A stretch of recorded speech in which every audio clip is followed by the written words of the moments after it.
Preparations are underway for steel columns that are going up at the back of the warehouse, all the way to the new display center, because a huge canopy will be going up here.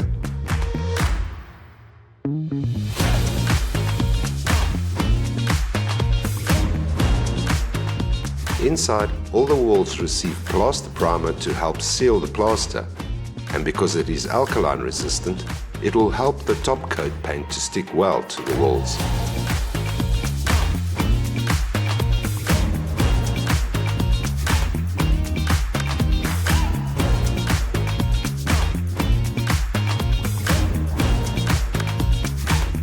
And upstairs, the floor tiling is also underway.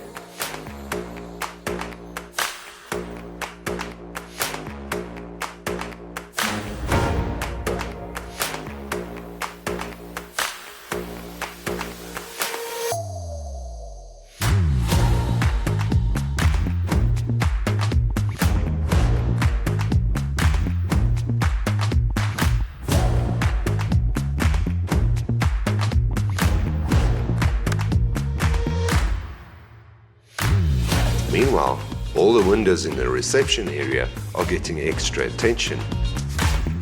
They will all be properly sealed from top to bottom to make the entire area waterproof.